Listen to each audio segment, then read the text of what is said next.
trying to get away.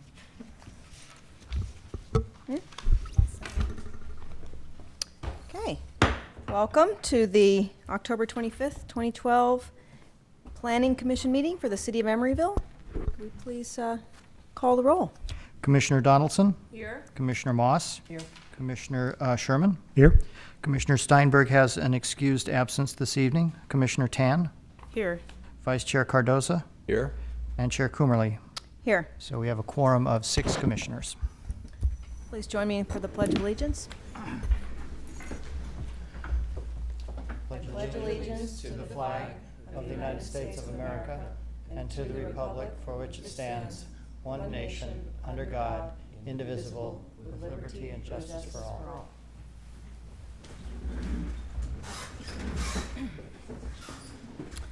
This is the time when we are open for public comments on anything not on the agenda this evening. Do we have any public comments? No? Seeing none? Could move on to the action recaps. I have a correction or two on the one for the 27th.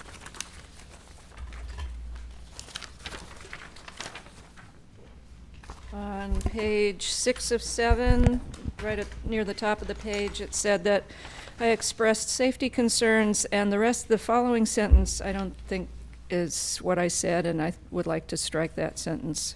Oh. Suggested the pathway could remain open on the west side since there are no houses. I don't strike that. And the other thing is on the street tree study session, I wanted to have it recorded that I support the idea of a heritage tree ordinance for private property for heritage trees. All right, okay. Other than that, I would move approval. I have another correction to the September 27th meeting. And that is on page 2, the last paragraph. It says the light from the sign reflected his shadow on the wall when he walked into his home. It was actually the home of Lori Carson. Oh. Wrong gender there. Huh? Where are we? Oh, the last paragraph on page 2? Yeah. Should be her instead of his. And she. I have a couple of comments as well. On page 3 of 7, I didn't like the. I mean, I don't think that the way it states what I said is completely accurate. So I would just say. Said he'd spoken with the sign contractor and was told it was possible to put a plastic face over the sign to diffuse the light. And then on page 6 of 7, under the motion, Commissioner Cardoza's name is spelled incorrectly. Wow.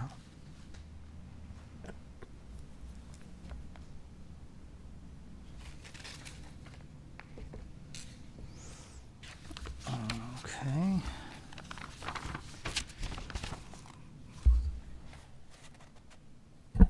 I would move approval with the changes that have been stated. Oh, yeah. I would second that. Okay.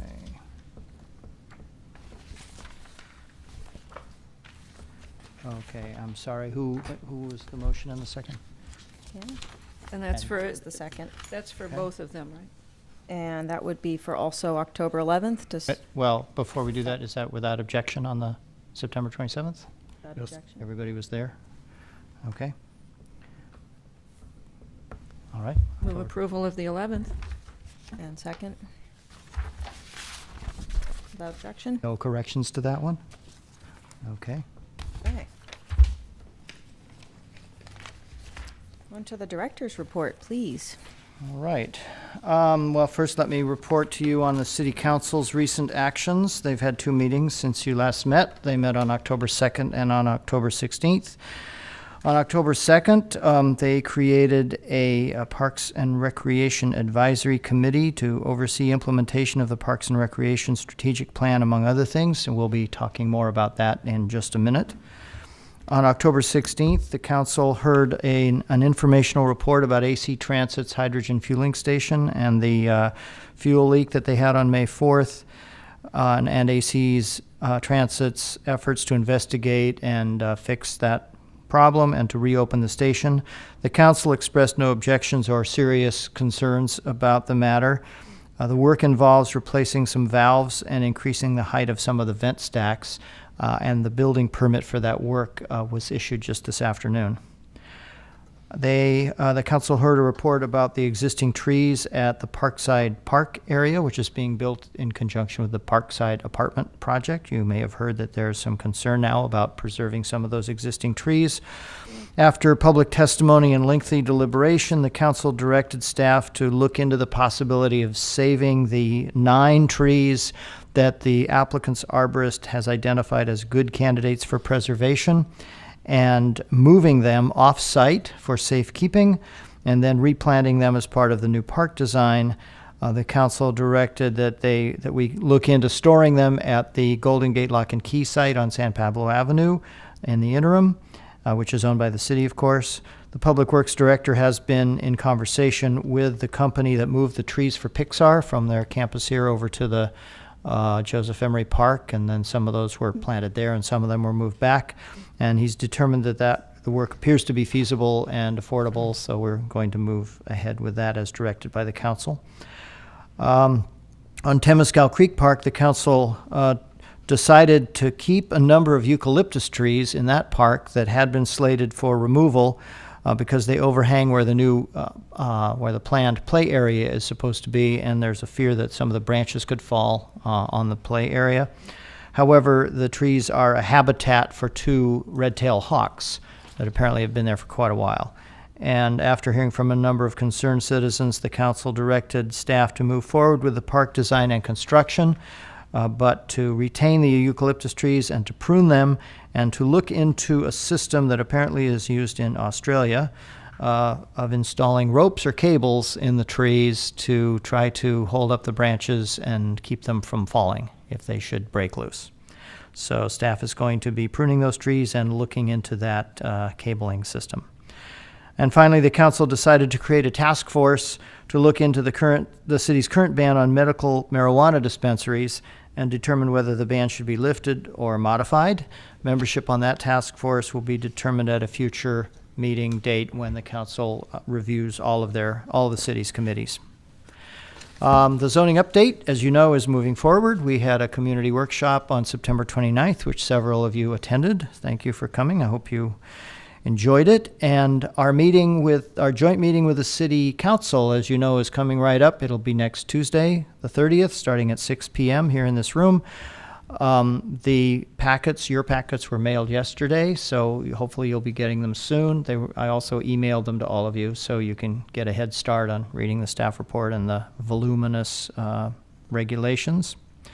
The final meeting of the steering committee is scheduled for Thursday, November 15th at 6 o'clock to review the entire code and to take into consideration the comments from the community meeting and the council and commission's comments from the joint study session, make whatever final revisions they feel are appropriate, and then recommend adoption, and then vote to disband.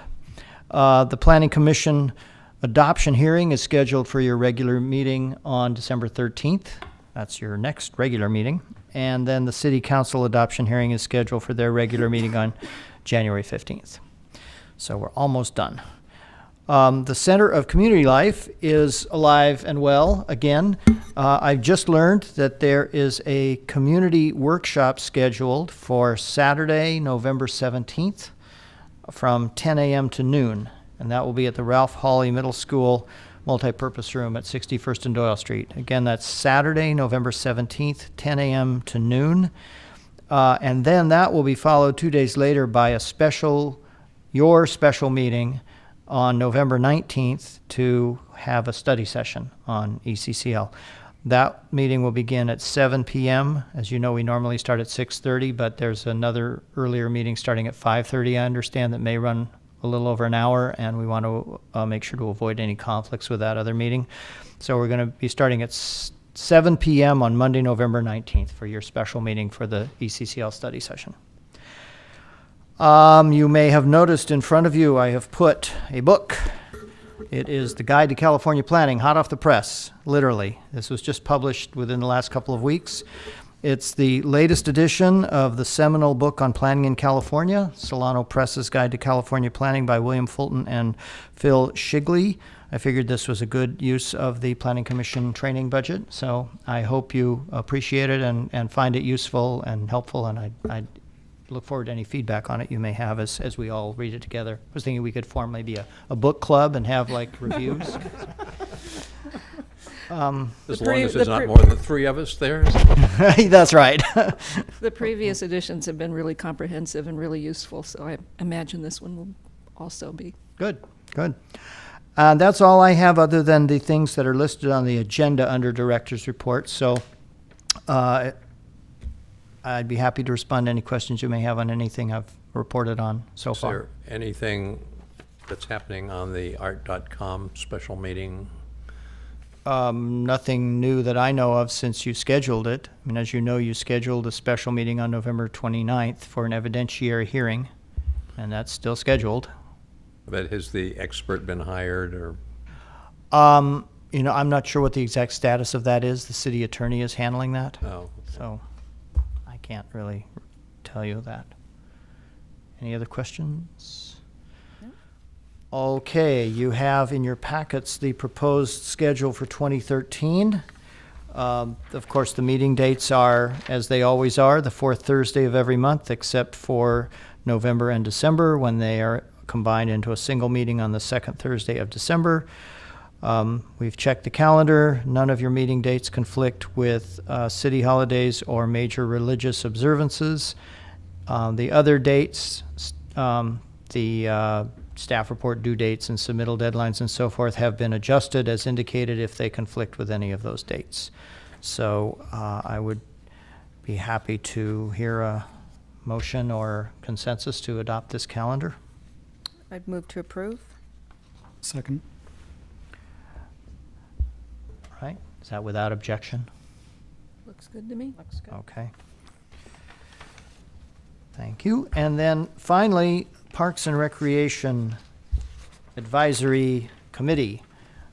This is a new committee that was formed on October 2nd by the City Council. They will be making the official appointments, I believe, at their meeting on November. Oh, there's a typo in your staff report. It says November 2nd. It should say November 6th. The city clerk has requested that I report to her on your proposed representative by tomorrow.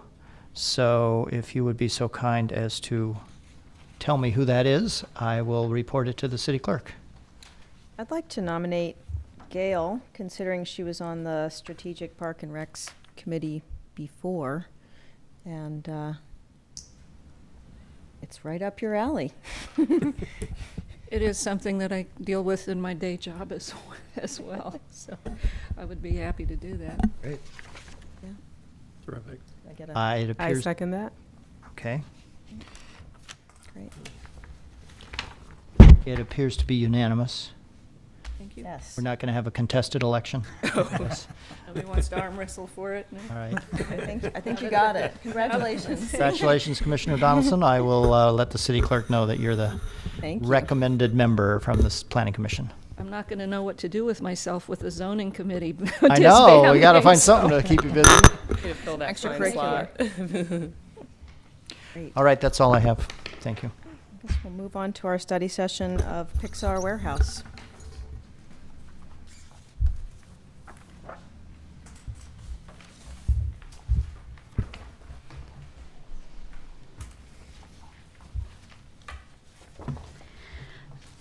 Good evening, Chair Kimberly, Planning Commissioners.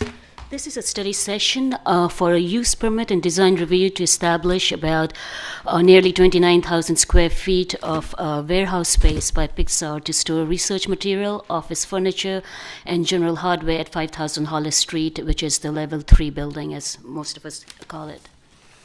So this is the level 3 building existing plan. It's about a little over 120,000 square foot building, and it's been used by level 3. Only half of it is being used by level 3 at the moment, and there are existing 77 parking spaces.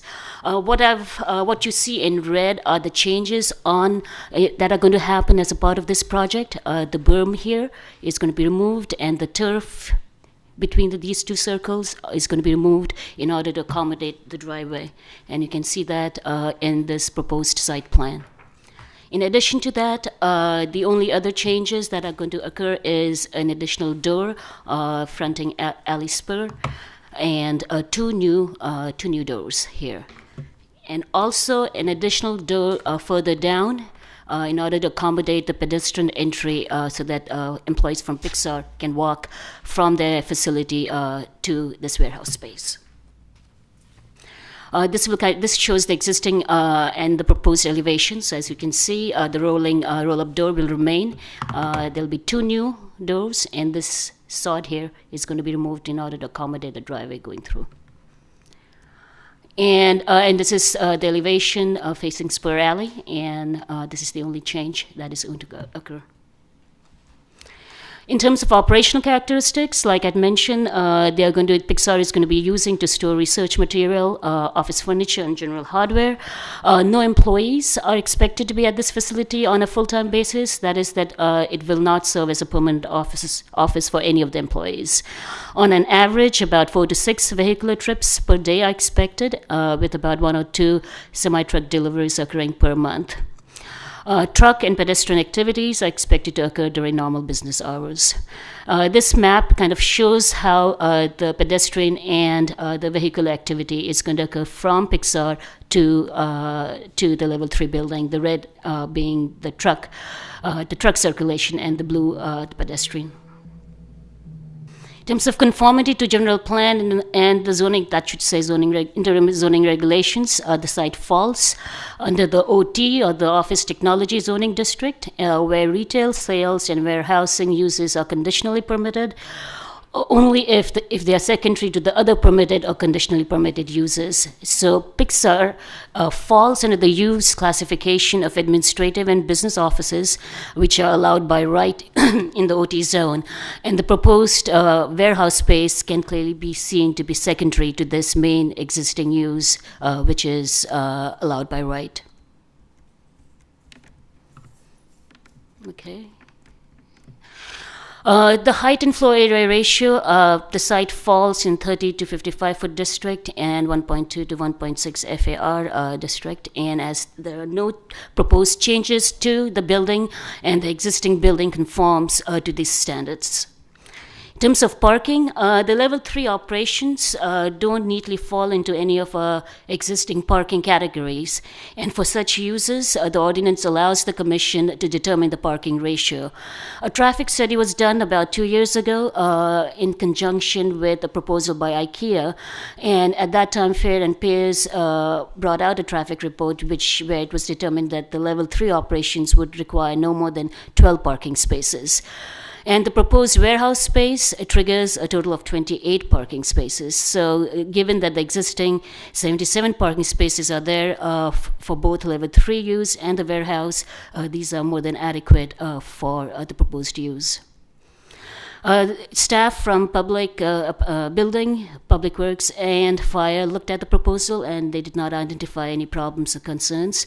A community meeting was held by the applicant and was presented at the Emeryville Village HOA meeting on August of this year, and at that time, no problems or concerns were identified either. That concludes my presentation, and we recommend that you give us comments and direction regarding this proposal, and I'm here if you have any questions. The architect is also present and has a brief presentation as well. I have one question. Is this tenant taking up all the remaining space in this building, or is there still further vacant space? There's still a little small amount of space which will be vacant. So they're not using the amount of space that IKEA was going to use? No, they're using a little bit less than that. Shall we hear from the architect? Sure. Is there any other questions?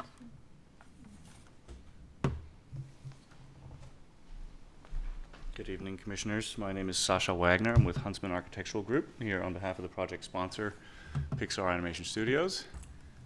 Our presentation is eerily like Miru's presentation. Oops, that's not right. Here we go.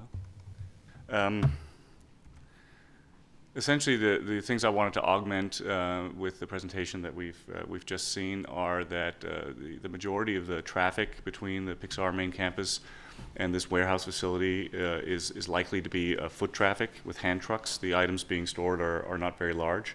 However, in addition, periodically for furniture items and things like that, there will be the truck route that we're highlighting on this diagram, and those trucks are quite small. We're expecting small box trucks, 24 feet or less, that can pull into the lot quite easily. So it would be very rare that it would be something as large as a semi truck or something with a delivery. So I wanted to just make that point. On the site plan, I think you could tell from the images that were presented that just jump ahead here for a second, that the roll-up door that exists in the south facade currently opens up into a sodded area. So it's our opinion that at some previous life of this building, there was a driveway there that the parking or driveway area extended all the way to the building, and so we're really just restoring that condition with the proposed modifications. The two entry doors would be, provided with detectable warning on the flooring, and then obviously with light fixtures in case, there's a delivery late in the business hours in the winter time, so that we have pedestrian safety. In addition, directly across from these entry doors, we're proposing to augment a handicap parking spot. And in that area, we're also proposing to provide bike parking, which was, I think, the only comment received on the staff report. And then on the spur alley, the only thing I wanted to point out here is that the door that's being added is being added for egress purposes only. In order to use the space as warehouse by building code requirements, we need to have two exits, no less than a third of the diagonal apart in a fully sprinklered building, and this represents that second exit out of the warehouse space. And so this door, unlike our rendering, it actually will not have entry hardware on this exterior side and would not be used for ingress by Pixar personnel to make deliveries. All the deliveries, whether they be by truck or by person, would be through the south main entry doors. And we've got an additional, so here's an updated diagram with the bike parking shown right by the accessible van space that we're providing. And then this shows the modification. You can see on the lower left-hand side there's currently a fence and a curb separating the spur alley from this parking lot, and we're proposing to, within that existing fence structure, add a simple pedestrian gate that would be locked and unlockable by Pixar personnel to take hand trucks into the site from this area. And as I mentioned before, that would be a fairly rare occurrence. The only other comments that Pixar had received during the meeting with the Emeryville Homeowners Association was to try and keep the addition of HVAC units, mechanical units on the roof away from the spur alley side as far as possible, and that's certainly something that Pixar and their design team will incorporate into our further planning. The goal is to keep those inboard to the building as much as possible, and obviously we'll comply with any sightline requirements that are part of the planning code here, as we have with previous projects for Pixar. And then this last slide just is a simple example of the current facilities that are intended to be relocated and consolidated into this facility. So you can see it's really straightforward storage, shelving, box storage, and on the right-hand side you can see some of the furniture and building, components, door locks, and facilities type of products that would be stored in this building. No hazardous materials or anything of that nature. That's really the only added information we have, and if there are any questions, we'd be happy to answer those. Any questions? This is a study session, and if there's any public comment on this, anyone wishing to come up and speak? Well, pretty cut and dry. Well, I do have one question. Since you are changing the entry and removing the sod and creating a different driveway, has there been any discussion of providing a better landscaping in that front area? Preferably something a little bit less water intense and You bay-friendly? need to come to the microphone, please, because we're being broadcast. Of course, yes. Yes, the improvement of landscaping is certainly something that Pixar can take into consideration. If that's a recommendation from the commission, we'll certainly look into, beautifying the space. Clearly, the demolition of that sod will reduce the amount of irrigated area just by itself, and if there's something that can be done with additional transformation, we'll take a look at that. Thank you. I would definitely like to see some improvement made to the landscaping around the building, because it's not a real attractive building to begin with, but I would agree with that. Something else that we might consider is, right now it's a chain link fence with barbed wire on top. And I think we're really trying to get away from that and put more of a steel fence might be something that could be done to improve that area. But I totally agree with Gail's comments. If we're adding more pavement to something that's really overparked right now and is really a sea of parking, which kind of goes against our objectives of the general plan, it would be great to see some improved landscaping there. But as far as the use, this seems to be a whole lot more compatible than IKEA, and I think it's a good use for the building considering what's used on the other half. I don't see that going away for a while, so. The only access seems to be through a roll-up door, which is a little bit unusual. Is that, No, actually, we are providing two man doors on either side, a pair of doors on either side of that it roll-up door. doesn't show on the elevation. I can take you back to that. Oh, okay. 'Cause Here's the proposed elevation. oh, I see, you're right. So I'm there's sorry. Yeah. pedestrian doors on either side there for ingress. Yep.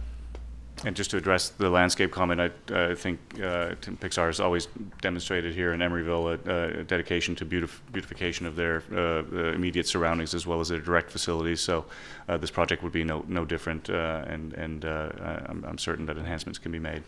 Yeah, it'd be Thank you. great.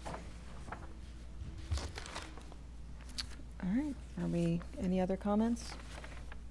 I would just like to second Commissioner Sherman's comment about the fence.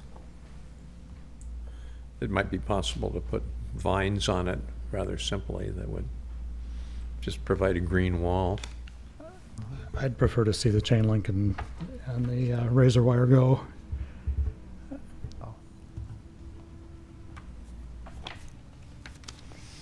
I think that's something that's prohibited now. We wouldn't, if there was something new going in, we wouldn't allow that.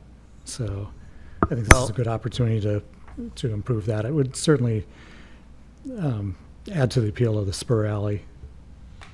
Just to clarify, we've all been looking at the proposed planning regulations for so long that we're sort of assuming that they've already been adopted, but they actually haven't been yet. So they do say that chain link and barbed wire was not supposed to be visible from the public right-of-way. That's in the new code, which is not in place yet. Spur Alley is not a public right-of-way. No, it's though, is private it? property. Yeah. Although that fence can be seen from Hollis Street. Right. Isn't there a public easement over it? No. Yes, there is. There's an easement for bicycle access. No. So, but it's not a public right-of-way, quote-unquote. But I think that fence would still qualify because you can see it from Hollis Street. Visible from the public, But right? again, those regulations are not in effect yet. But again, yet. you do have discretion to require something like that if you wish as part of this use permit. I think it's a reasonable recommendation. I would agree, actually. It would greatly improve. It is a small section of fence, too. When do we expect the public hearing for this project? I'm sorry, what? When do we expect the public hearing for this project? December 13th. Thanks.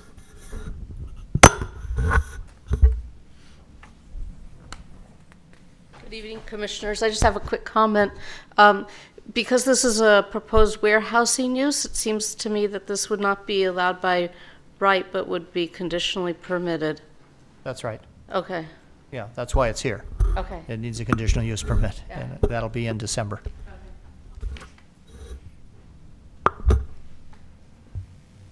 Okay. Thank you very much for coming and presenting. I think you've had a few modifications, would be great. And could move on to our public hearing of the evening, which is preservation of significant structures ordinance. Diana. Welcome. Good evening, Commissioners. Yes, this is the recommended, revised, new, and improved preservation of significant structures ordinance. Emeryville already has an ordinance on preservation of significant structures. It applies to non-residential and mixed-use structures because there's a different ordinance about preservation of residential structures. And what we're recommending here is adding a map and list so we know which ones they are. And also clarifying and tightening the criteria. We had quite an experience trying to make the list using the criteria, and we devised some rules so we could decide which were which. And also, in the meantime, the council has expressed an opinion on a couple of structures that who decided this was historic? Who decided this was a significant structure? We don't think so. So we sort of revised the criteria a little bit in response to that. And we're also combining it with the Park Avenue District, which already has a map of significant structures. So it doesn't really change anything about that. It just makes the code more succinct. So here are the criteria with the revisions. I can't do strike out and underline in PowerPoint, so I'll try to tell you what we changed. The criteria are: significant structure is one that's 50 years old and meets one of the following criteria. Either it's a prominent structure that's emblematic of Emeryville and important to the history of Emeryville, or, whoops, wrong way. It has 5 of the following features in its street facade. Predominantly brick. We added except windows and doors. The windows and doors, including roll-ups, we added that, covering at least 30% of the street facade, including the ground floor. We added that part. Whoops, not yet. I'm Backwards. sorry. More. There you go. There. Symmetry or repetitive rhythm as defined by window and door openings on most of a facade. I think we added a few words to that. Multi-pane windows, at least half of the area of the windows having panes measuring no more than 1.5 by 3 feet. And there we added the word area and we reduced the size of the windows, so we really are talking about these industrial windows like you see in that picture. And window sills protruding, and we added 2 inches.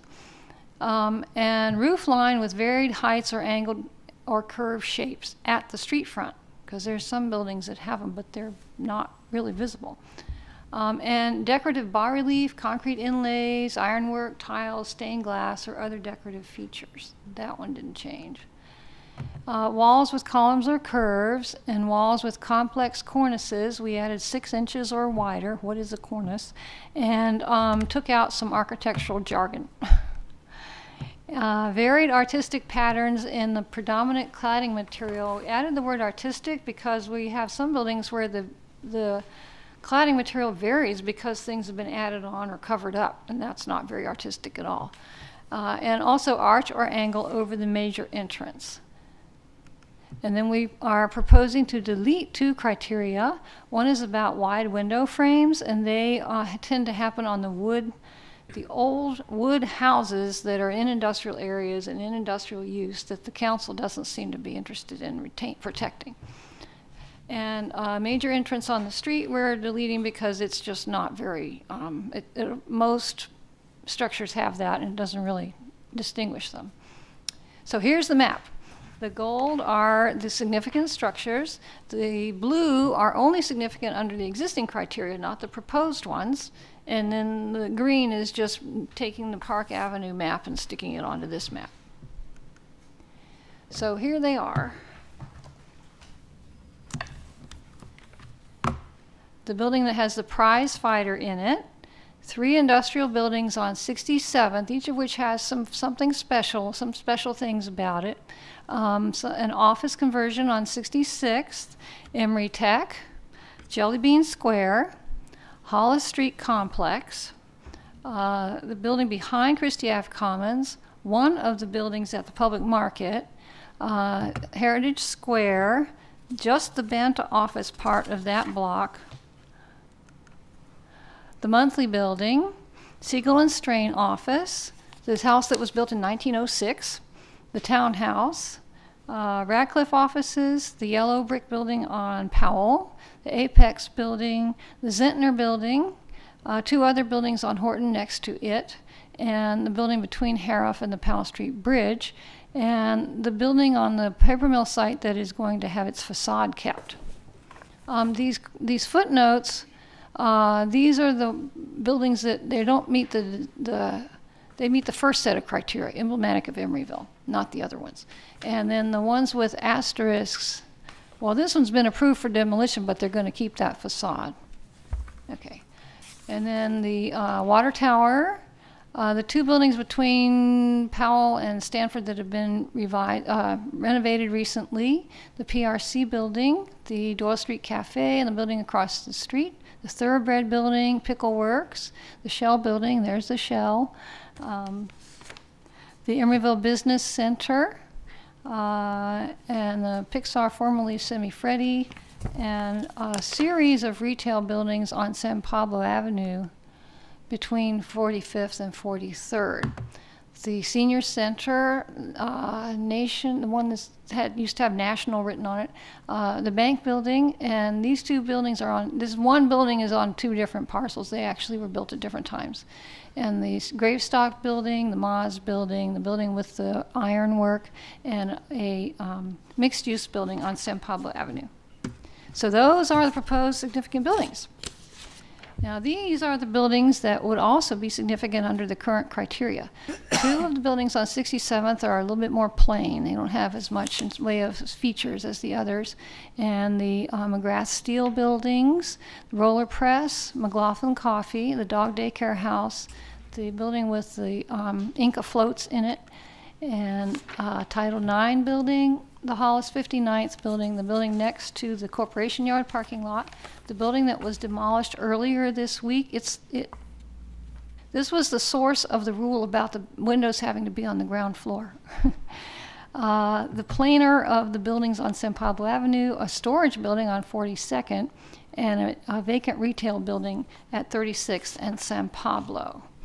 And I would like to describe a couple of comments that we've received. I hope the letters are on your dais. One was from Andrew Getz, and he happened to be in the building today, so I talked to him, and he said, well, that letter doesn't quite have the tone I meant to have because I dashed it off in a hurry, but what I'm really concerned about is this ordinance could make it hard to get financing to build more densely in Emeryville, and that's what we need to do since we're at the heart of the Bay Area. He wasn't really concerned about his own buildings because he's not going to be developing them soon, but he kind of felt like he wanted to represent developers in Emeryville. But as far as financing, staff has to point out that there are several significant buildings that are being developed, and they may have had trouble getting financing, but we haven't heard of it being because of that. He also said it is hard to build behind a facade, and that's something that people often are asked to do. We do have some examples where that has been done. One is 1401 Park and also City Limits and now Paper Mill. The other letter is from Jeff Sears. I will add the address he mentioned to the address page. He is correct that there is a wrong dot in the first box about brick. It's obviously not a brick building. Oh, I wanted to go back and show you what we're talking about here. All right, we'll do it this way. There, this one. Sure. Yeah. Here, the one that says Rubies. He says that the symmetry and repetition in this building are only here. And so only this building should be significant. So that's kind of two different issues. One is, I think that this Hollis Street facade is symmetric. It has 3 pairs of windows on the left and 4 on the right, and that at least repetition is on that street, and also I think all the way down 62nd and 63rd, even though the window styles do change kind of halfway down the block. And as far as the different buildings, they do function, they have different tenants, but they function as one building aesthetically, and if you walk down the street and look where the roof changes, where the window style changes, you don't really see a seam in the building. So I would argue that the whole thing is significant, and it's all one thing. Decorative features, now this, I think of this as a bas-relief, or at least some sort of decorative feature. And I called these columns. If you don't call them columns, then we're down to 5, which is still significant. Yeah, that's about all I wanted to say about that. So that concludes my presentation, and I'll be happy to answer any questions and respond to any comments.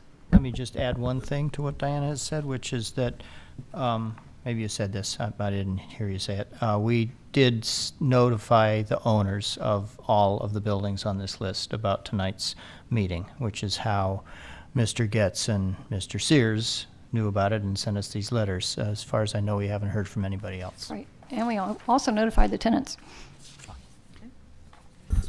Maybe one of the things that would be helpful just for the public that might be listening is, what does this mean in terms of procedures if it's a historic building?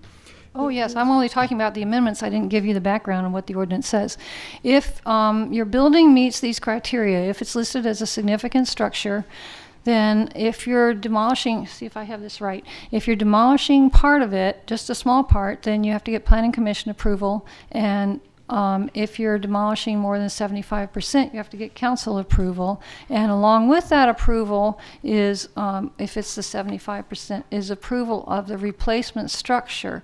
Now, yeah. I'm getting my my current and new zoning ordinance is confused in my mind. So up to 75%, you would only need Planning commission. planning commission, yeah, and over. Okay. Is that right, Charlie? I'm not sure about that, but over 75% definitely needs city council approval. In this ordinance is going to be carried forward into the new regulations. In fact, this draft has been included in the draft planning regulations. Obviously, it will be modified in whatever form it finally ends up being adopted. You know, the new planning regulations will reflect that. But the new planning regulations have something that our current regulations don't have, which is a provision for a minor conditional use permit. That's a staff level approval. So in the new regulations, if the building is to be preserved and reused and the significant features are to be retained, you can still demolish a portion of it as long as the significant parts of it are retained with a minor conditional use permit. And if you're going to demolish 75% or more, then that requires council approval. So this ordinance does not have that provision about the minor conditional use permit because obviously we don't have that tool yet. But it does have the provision about 75% or more demolition requires council approval. That's why you need planning commission approval, because we don't have the minor yet. So will that be amended later? So once with it's the new adopted? zoning ordinance, it would be staff level. If it's just, That'll if just it go doesn't into really, effect. because people come in and they want to change a window or something like that. Well, I think a good example would be the city storage building at 40th and Adeline that you all approved a use permit for storage, and that's a significant building, and this would be a preservation or reuse of that. Under the new planning regulations, that would still require commission approval because of the use permit for the use. We kind of made a judgment call that even though technically that's a demolition because they're demolishing some little piece of that building, certainly not the whole thing, certainly hardly any of it, but they're demolishing a little bit of it. And under the current code, technically that probably requires council approval, but we made the judgment call that the commission could approve it as a rehab and a reuse. And that's the intent of this, is to encourage more of that kind of thing and to discourage the wholesale demolition of these buildings. Because we don't want them to just sit vacant because people are afraid to touch them. Any questions or comments? Yeah, I have a question. So can we set the Wayback Machine to 2006 for a second? I have a question. Can you give us some background on kind of how the criteria were originally developed? The situation was there was a ballot amendment happening that would limit what the city could do in terms of ordinances. So we adopted a few ordinances really fast. And in that context, we had a new council member especially, who's not on the council anymore, who really was interested in preserving special buildings. And I guess there was a consensus about that. So I just went around and looked at all the special old buildings and just tried to figure out what was special about them and listed physically their characteristics. And it's pretty much the characteristics of the best of the early 20th century industrial buildings. It's kind of place specific. And maybe if I could embellish on that a little bit, there's precedent for this in the Park Avenue District Plan, which was adopted about 2006 also, I think. But there was a previous version of the plan that had never actually been adopted, and it included a map and list of significant buildings in the Park Avenue district. That was done by a consultant, and he never really told us what his criteria were. He just listed a bunch of significant buildings, and the city and Planning Commission and Council at the time agreed that they were significant without any specific criteria. So that was in the 90s. That was before the plan had ever actually been adopted. It was drafted but not adopted. Then in the early 2000s, the Park Avenue District Committee was formed, and the district was expanded to include the area between Hollis Street and San Pablo Avenue that hadn't been in the district before. And staff needed to survey that area and see what buildings in that area seemed to be significant to add to the Park Avenue District Plan. In order to do that, we kind of had to go back and look at the buildings that had already been designated significant and figure out what it was about them that made them significant. So we came up with a list of criteria as a part of the Park Avenue District, and as a result, designated a bunch of buildings, towards San Pablo also as significant structures. And I think, correct me if I'm wrong, Diana, but I think that list was kind of the impetus for then this list going forward. Even though they're not exactly the same list. Not exactly the same criteria? Right. Yeah, but they're pretty close. So the Park Avenue specific plan, then the version that was adopted, does have some list of criteria that it used to identify the significant structures. I mean, it might be slightly different. I don't believe the criteria are actually in the plan. It's just a map of buildings. Okay. It looks to me like any brick building was automatically saved, and none were excluded. Actually, in the existing criteria, that's almost true. We are proposing some criteria that would tighten it up a little, and the really plain ones would fall off. I mean, this building right behind us here is an example. Oh, in the Park Avenue District? Yeah. Yes. Mm-hmm. The nothing building, but it's to be saved because it's brick. Well, and you'll notice the Pixar building across the street is all brick because it's trying to mimic the Park Avenue District. Are there any other questions or comments? Are there public comments Question. first? Oh, actually, yeah, but of staff. Yeah. Diana. Question for you, like on the McLaughlin Coffee Building. Mm-hmm. That's a brick building, and it was one that was on the list that fell off the list. Mm-hmm. And I think I walked around to all the buildings that were falling off the list, and most of them was like, yeah, that's pretty clear. And the criteria, I think, are really good. I think you really came up with something that's pretty workable. That one was a little bit borderline for me. Mm-hmm. So if somebody wanted to come in and say, just demolish that building and put something different in its place, we don't really have anything that can prevent that? Not if we adopt these new criteria. I was going to find it and show, but I think it would take too long. Yeah, that is a building that I think looks to me like it was built in like the 60s or something, and it's not really the same style as the early 20th century building. I remember when I was walking around with Jim Adams from Roma, when we were doing the North Hollis plan, we were talking about special buildings. I said, oh, I really like that building. He said, you like that building? I thought, well, he probably knows better. But it's a little more plain and a little more modern, and that's why it kind of leaned off. But you can say if you would like to put it back on, we can do that. What letter is that building on the sheet that we have? F? Okay, that's what I thought. What letter does somebody know? I think it's F. F, yeah. Okay, I can find this. And it was one of those that it's like I like the building. It's like I walk by it, I like it, but looking at the criteria, it doesn't This one. fit, and I can see why it doesn't fit. It is A- brick. and- It does have a lot of windows. Oh, one thing about it is the windows aren't very, the mullions are together. It's small panes, but the window openings are not really as big as the earlier style. But that's- There's a lot of brick above them. With Right, no there's a lot of brick windows. above, and that's probably what sets it apart. If the windows were taller, it would probably meet the criteria. I think in this whole thing, that's the only building that I had a little, I don't know about. Anybody else want to save that one, move it on to the keep list? Well, How let's would we hear do from that? the public before we Oh, okay, make too many sorry. comments on that.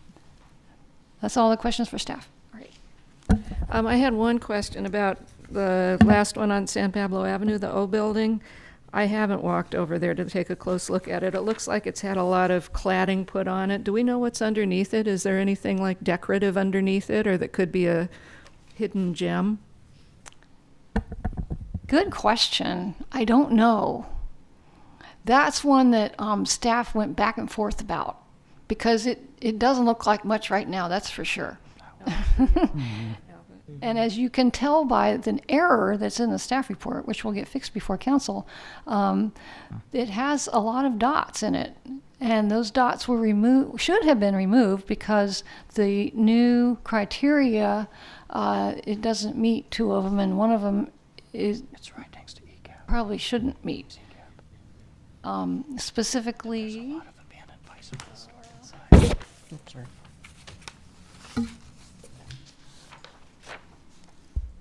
Oh my God, it's awful. the multi-pane window size was changed, so those dropped out, and it's it's not an artistic variation in the cladding material, and it's really not predominantly brick. So those are the kinds of deliberations we had to go through, which leads me to say that's why we want to have a list and map. Yeah, and there is a little bit of decorative right at the top under the roof line cornice. There's little you can It makes you kinda wonder peeking out, what's you kinda underneath. wonder what. Is that building empty? Yes, it's vacant. What it was. Are there any more questions? Okay, this is a public hearing, so if there are any members of the public that wish to speak, please come up. Ken Bukowski, speaking for Emeryville Property Owners Association. There's a couple of things about this that I would have some questions about. There's nothing in here about economics. I mean, that is a factor in almost all these cases. And what about the existing conditions of some of these buildings? I mean, some of these owners may have allowed them to deteriorate to the point where they're not feasible to replace them. I think that should be a consideration. Replacement structure would feature design quality that is as high or higher than the structure to be demolished. Well, they don't make buildings like they used to. I don't see too many new buildings that would meet that criteria. And Charlie, you say you notified all the people that have these buildings? Correct. I spoke to a couple of people on this list that didn't know anything about it, but how did you notify them? Just send them a card, or? We sent them the agenda to their mailing address as indicated by the assessor. Okay. And then, one of the things about the plan is, we didn't know redevelopment was going to end, and I don't think the economics of the general plan has been really adequately considered. I mean, are we going to have enough money to provide the services we need? And a lot of restrictions on these buildings may impair that. And then there's a lot of buildings on here that I don't think are significant. The Maz building doesn't look significant to me, nor the building where Ruby's Cafe is. just doesn't seem very significant, but I guess that's all personal judgment. Thank you. Thank you. Good evening. I'm Al DeGroot, representing Novartis Vaccines and Diagnostics. And I did want to address the couple comments on notice to all the building owners. Speaking for myself, I was actually notified via phone call from another property owner that said, guess what, your building's on the list. Did you know that? Searching through the mail system through Novartis, found a notification, but the notification was actually for the agenda, but didn't specifically qualify that that property's buildings had been included within the list. So I'm sure many property owners may have in fact said, there's a meeting today about specifically significant buildings, but may not have made that tie that involved their particular property, because it was not clear to the initial recipient within our company.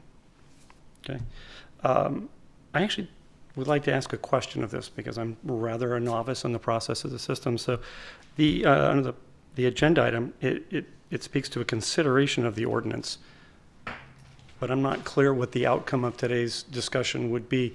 Is this approval to move it further through the process, or is this just a discussion period that continues on? If I can get some clarification, it'd be helpful. Charlie, is it my respond? understanding that we would move it? Yes, this is the public hearing for the Planning City Commission. Council. The Planning Commission will make a recommendation to the City Council. I believe this is scheduled for the City Council's November 20th meeting. Is that right, Diana? And that would be first reading of the ordinance. If they pass it, then the final reading would be the next meeting, which would be the first Tuesday in December. Okay. And then it would take effect 30 days after that. Okay. Then I would present the fact that in consideration that the planning staff report was issued a week ago, leaving many of the property owners at maximum 5 working days to review the ordinance and perhaps an impact, that there be additional time granted for engagement with those property owners to determine if there's any potential impact or review qualification. In the instance of Novartis, our property, which is actually number 33 on your list of 4560 Horton, I would argue that specific points on that, I would actually say it falls below the threshold, but would love to engage in that discussion, but would need additional time to do that with planning staff. Welcome that opportunity to do just that. I also believe that in a very brief review, admittedly, there is a section or two that I would suggest that wording can be tightened up. It's a bit ambiguous at times. Am I done? Just finish up. Go finish Yeah, up, thank please. you. Specifically in a couple sections, 9-4.67- or 0.6, excuse me, findings for approval of definition. It really bounces around, and I think that if you're very, very familiar and read this ordinance often, maybe that makes some sense, but it talks about structure based on all of the following criteria, where a line above that, it talks about if only one or more of the criteria are applied. So I think that some people, that may be very clear. To me, it was not, and I think that there, again, insufficient time for me to review the entire ordinance. But I'd like that opportunity to do so. And I should have started very clearly with saying, we're fully supportive of the intent. Anything we can do to clarify the requirements and state well in advance the condition of the facilities and the status of the facilities, I mean, we welcome and would support that wholly. We just really would like additional time to be able to review the ordinance and the impact to our property and the evaluation performed by staff of our property. Okay, thank you Thank very you. much. Is there anyone else wishing to speak? I have a question on that one, specifically on building number 33. It's got its asterisk saying demolition was previously approved. Is that an approval that still holds water? Yes. And I would like to respond actually to a couple of points that each of those commenters made, if I may. First, to that point, you'll notice that there are a number of buildings, about 4 or 5, that are on this list that have an asterisk that says demolition previously approved by City Council as part of a planning entitlement. In the case of the Novartis building, that building is within the the Chiron PUD that was approved in the 1990s, which calls for completely new construction throughout the entire Chiron campus, and obviously involving the demolition of all existing buildings, including this one. So in this case, the building is still standing, but it's noted that its demolition has already been approved by the City Council as part of that PUD. So they don't need to come back to the council for another approval to demolish it. That's already been approved. Same thing for the Pixar owned former Semi-Freddy's building at 45th and Hollis. The demolition of that building likewise has already been approved. And then there are a couple of buildings that planning approval has been granted for projects that have not moved forward because of the economy, but the planning approvals are still valid. One is the actually I guess it's listed as 2 buildings at 39th and Adeline. There is an approved residential project there, and the City Council has already approved the demolition of those buildings under this ordinance. But the buildings are still there because they haven't gotten around to demolishing them yet. So we put them on the list, but we have that asterisk next to them. And also, actually, when this was prepared, the paper mill site, they hadn't started the demolition work there yet. But the brick building is what they're going to be retaining 2 walls of it. That's shown as a significant building on this map, and there's an asterisk next to that as well. So well, why did you put them on the map if demolition has been approved? There is a possibility in the future that, well, not for the paper mill building, but for the other buildings, there's a possibility in the future that those planning entitlements could lapse. And if they did, then... Building 43 is a particularly ugly, unattractive building, and I don't see how it even meets the criteria to put it on the map at all.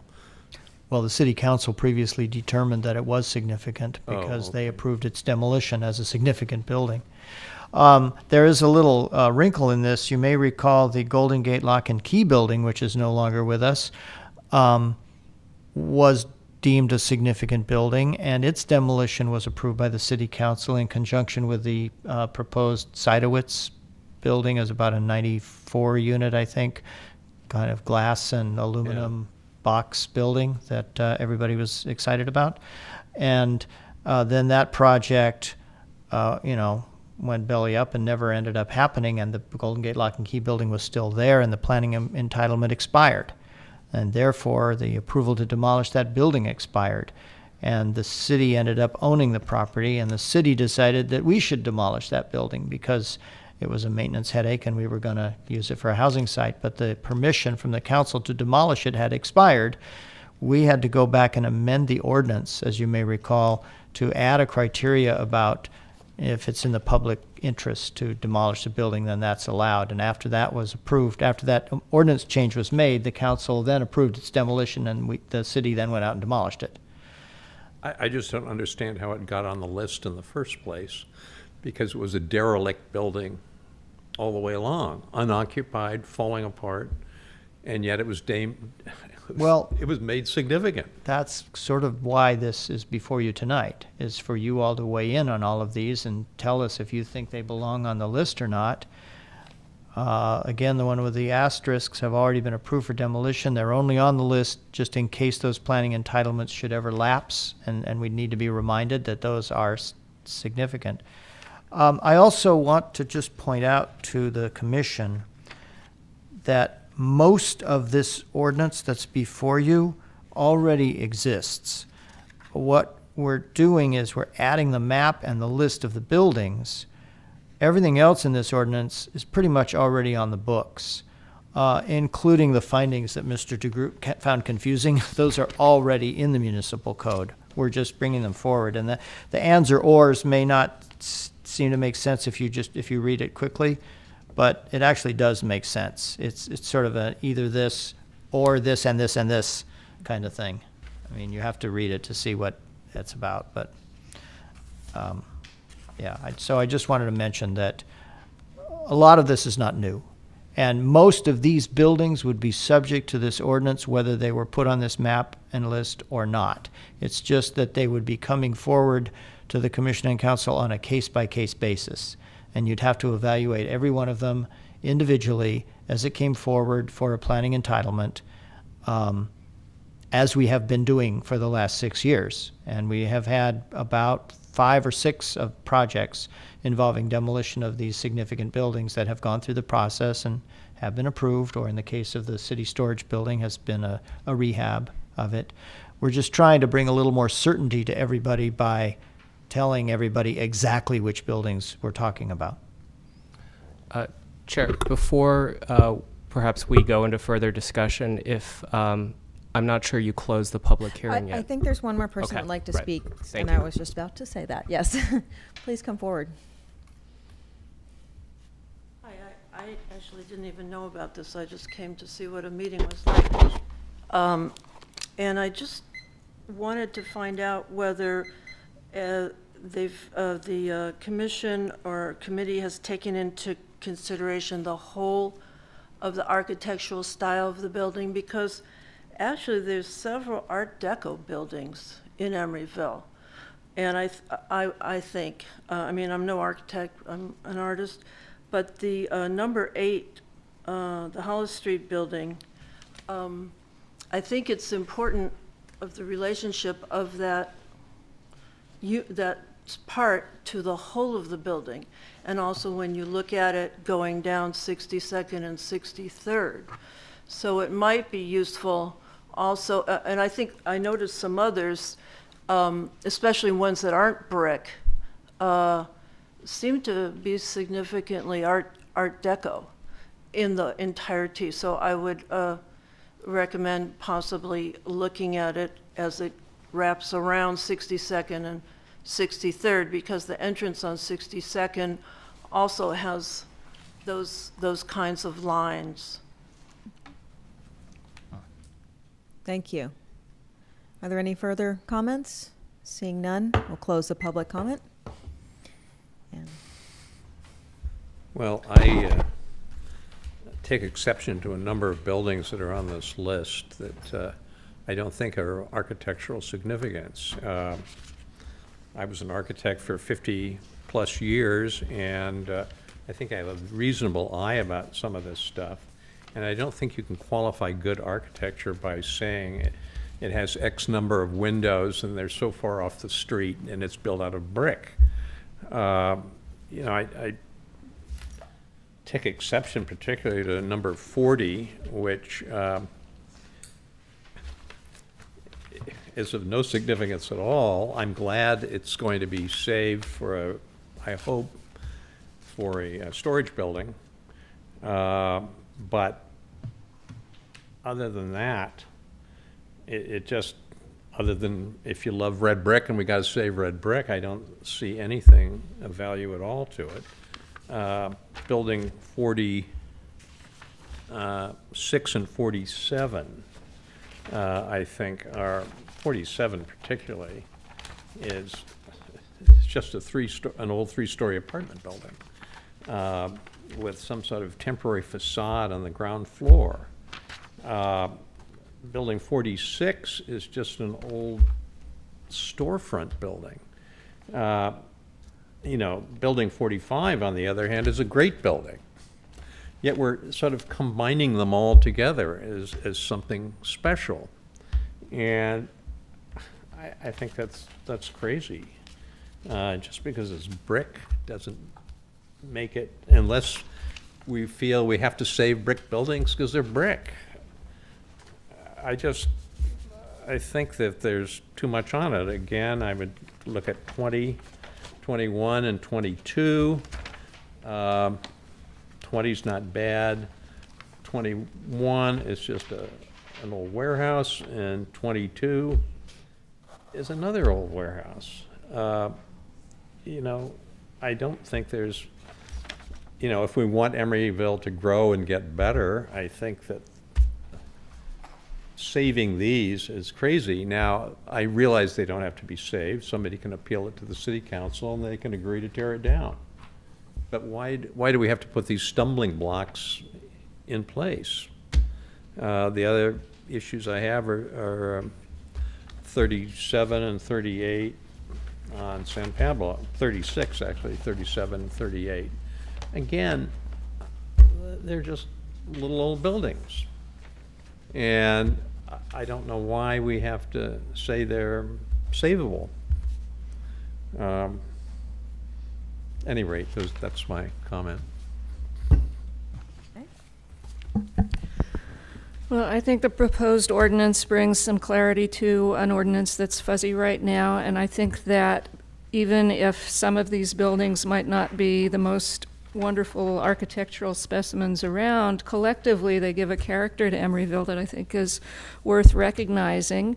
The ordinance says that the proposed ordinance and the existing ordinance give reasons and criteria that these buildings could be demolished or could be changed, including an economic consideration, and I would support the ordinance. I'm curious about the building O on San Pablo Avenue, although in its state right there it doesn't look good at all, but it's sort of intriguing. But I would support the ordinance as proposed. I have a couple of additional questions for staff. So Diana, you mentioned the change in the criteria about the columns, which I'm trying to find right now. I deleted vertical and horizontal articulation. Well, on our copy it just says horizontal articulation. Okay, what? Such as columns. And I'm just curious why that phrase was taken out, because on the face of it, it seems like, well, I mean, honestly, I don't know that I would call any of these things, I mean, they're vertical facade elements. I don't know that I would call any of them columns. So to say horizontal articulation such as columns, I think it better kind of articulates what you're actually going after. Mm-hmm. So I'm just kind of curious about the background on that. Well, in the process of several staff members coming out and trying to make the same ratings of the buildings and list the same criteria as whether they meet them or not, I was just reducing it to what a ministerial person could definitely say it is. But you make a really interesting point. Thank you. And then my other question is, so the Park Avenue plan, from what I understand, contains a list of significant structures that was originally kind of developed with a consultant, but then which later on staff kind of developed some criteria to add to it, but the criteria aren't published in the plan. So could this ordinance do away, I mean, could the criteria be deleted from this ordinance and only the list of structures included? Is that, I mean, I think that's kind of a question for the city attorney maybe, but. I'm sorry, could you repeat that? So my understanding of the Park Avenue specific plan is that it contains a list of structures but no criteria to go along with them, because they were originally developed with the aid of a consultant, but then later on staff developed some criteria to add additional structures to the plan when the plan boundary was expanded. And the plan that was adopted doesn't have a list of criteria, it just has a map of significant structures that was adopted, and then that's now getting incorporated into this ordinance that are merging the two. So my question is, could the whole ordinance, the rest of the city, do the same thing and not have the criteria in the ordinance, but only have the list? In this ordinance? Yes. It's possible, yes. What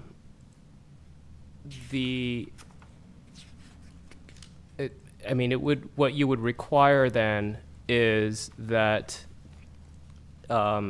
if that was what the city, if that's what the planning commission, would like to see, then what you would be required, what would need to happen then is that we would, staff would be could be directed to bring another, essentially another version of this ordinance to you if that was the direction of the commission. Because, what's before you tonight, in order to move that suggestion forward, what we'd have to do is essentially redraft what's before you tonight, or you can vote on this version before you to the city council.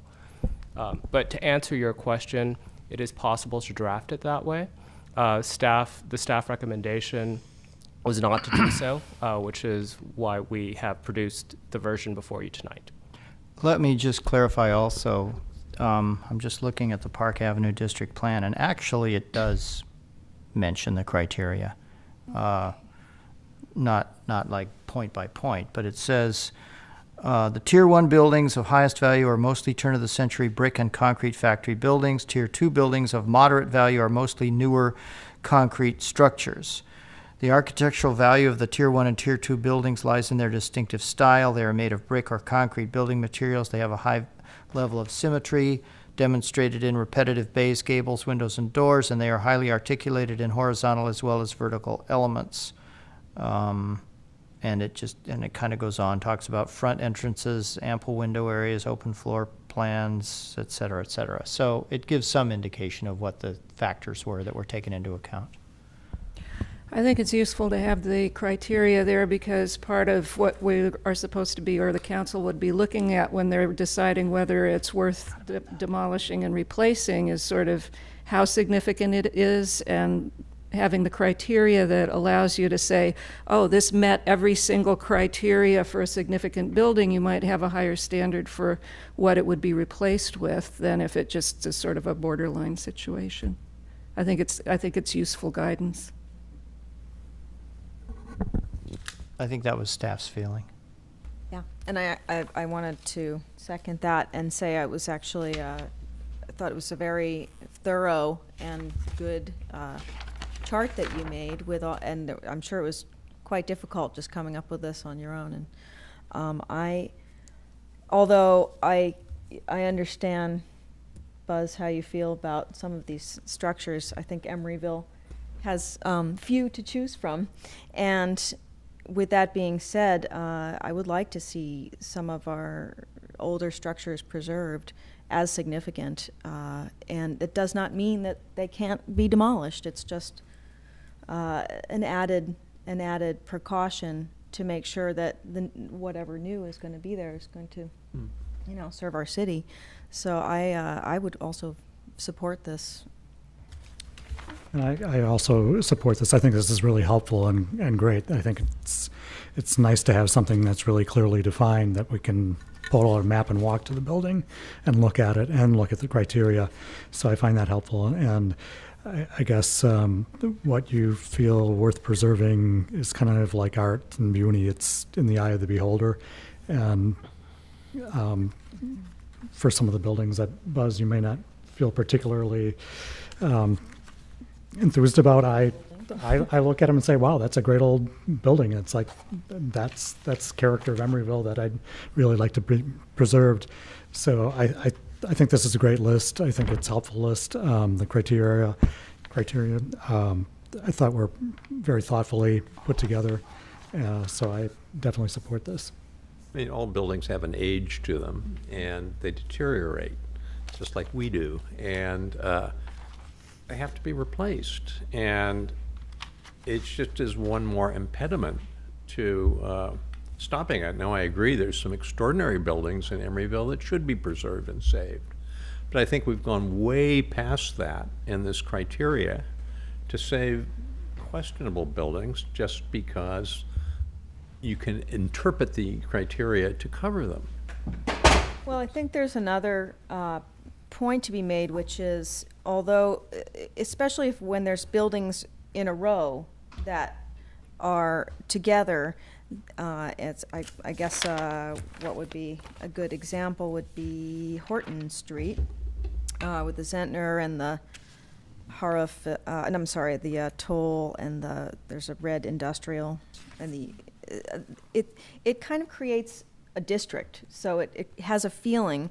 And I guess although the entitlements have for the spa building and the one next to it, it creates a whole sort of an area. So I think although one building may not be as highly decorated or articulated as another, especially when they're together in an area, I think that that's important to take into account. So. No, I would disagree with that, because those particular two buildings are just old, rundown buildings, and one of them has a little arch in the entrance, which therefore makes it okay. Well, the city council's approved the demolition of it anyway, and I guess you can say, okay, they can approve just tearing down any of these if they wish to, but I would hope that we'd have a more carefully focused selection so that it wouldn't be easy to do. All of A or any. And, we have that building just down the street here, where a condominium went up behind an old facade of brick, the Prometheus project, that just looks silly. And, I think it's things like that we have to avoid. So then what would be, is it that it's a predominantly brick? Is that the issue? And if it is, what can be suggested to look at, say, predominantly brick and also has some other historical quality, such as there was a certain business type that was very relevant or originated in Emeryville that ties it to the history of Emeryville. So, I think there needs to be some thought about that as well, not just how old it is and whether it has these physical characteristics, but how does it link to Emeryville's history? So, well, all of these buildings were built for industrial use, and almost none of them currently have industrial use. So therefore, how do you make that shift and make the building usable? We have a lot of empty buildings here. I would like to point out that brick is definitely one of the criteria, but I don't believe it's every brick building in the city that's on this list. Every criterion has equal weight, and there's 11 criterion.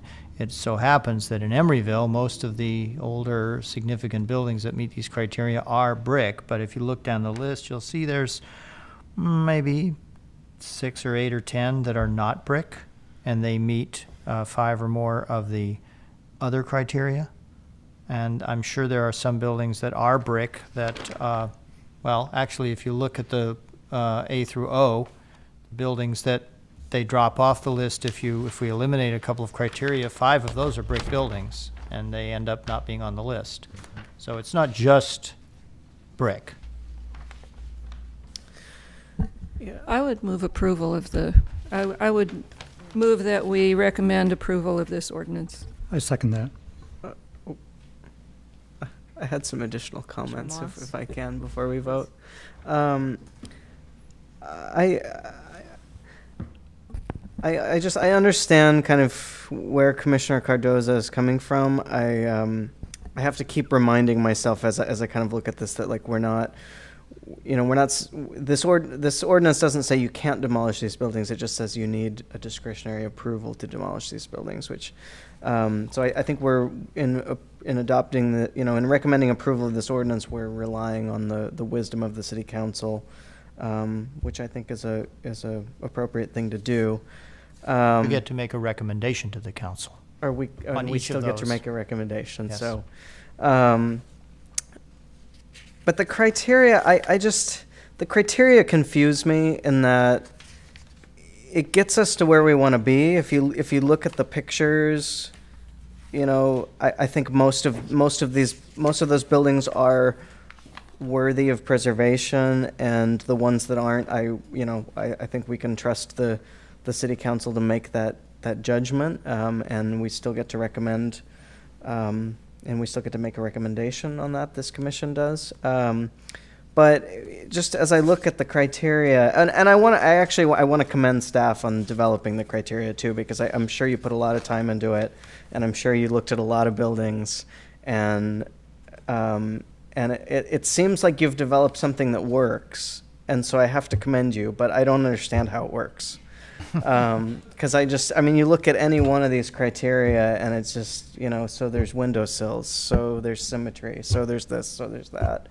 And it somehow gets us to where we want to be, but it doesn't make any sense to me. So, and it's right, you know, it's frustrating to me because it's right in front of me, and I read it, and I just don't get how that gets us to where to the end point. But May I make a suggestion, since Charlie looked up the Park Ave plan? If there were like a paragraph that was a little more descriptive narration rather than a send an intern out and make sure they get the same answer I do list of specifics that sort of supports the photos and the list. Would that make more sense? I think so, if I understand what you're... Are you talking about... I have a motion on the floor to, Sorry. to recommend this to City Council. So I think we should. I mean, you can still debate even when the motion's on the floor, but if somebody wants to change it, they'd have to either ask for a friendly amendment or make a substitute motion. Yeah. Are you thinking of making a substitute motion? I'm thinking of, I kind of want to understand what Diana was suggesting. I think that just makes it more vague, going back in Yeah. the opposite direction from where we're coming from. So I would prefer to see the criteria as they're in there. I think they're helpful. I think they give guidance, and we have a list of specific buildings. There's buildings on here that are already going to be demolished. There's buildings on here that have been demolished, and there's criteria for selecting buildings and I think it should go forward. I guess what's just lacking to me is kind of a narrative explaining the criteria. So here, so this is how, these are characteristics of industrial buildings of this era, and this is why, and, I don't know. When I just read these 9 things or whatever, we're at 9 now, we've eliminated 2, I think. They're just not anything that I would say is that valuable until you, and even when you read them all together, they don't seem that valuable. But then when you look at the photos, it's the photos that really tie it all together for me. If I didn't have these photos with the criteria, I would say this doesn't make any sense. I have a suggestion. Yeah. Maybe how we can get past this. I don't think it's appropriate to have a narrative, kind of a description as you describe in the code.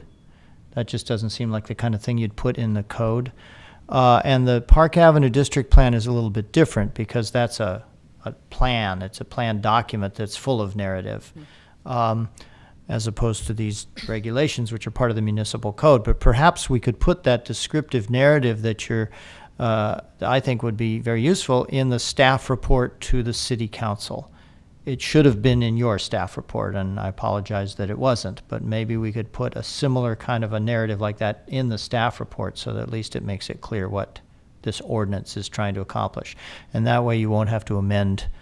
You could pass Commissioner Donaldson's motion if you choose to do so without having to change anything. I think that's a great idea. And I just would want to comment on some of your observations, Sean, is that when I went out and looked at these buildings, I actually found this to be really helpful. And I actually, sat there with a highlighter and looked at the building, and it's like, this gave me some way of judging it and just like, is it really? And it's like, I was actually actually surprised at how well it worked. So I do find it useful and helpful, and I kind of support Gail's comments that she made about it also. Well, we have a motion on the floor and a second. Are you ready to vote? Yes. Okay. Commissioner Donaldson. Aye. Commissioner Moss. Aye. Commissioner Sherman. Aye. Commissioner Tan. Aye. Vice Chair Cardoza. No. And Chair Coomerly. Aye. 5 ayes, 1 no. The motion is approved. We will forward your recommendation to the City Council that this ordinance be adopted. Thank you. Can I ask one real quick question of staff before we move on? Charlie, will the hearing to the city council also be noticed in the same way that the planning commission hearing was, with a mailer to the property owners, or no? That was our intent.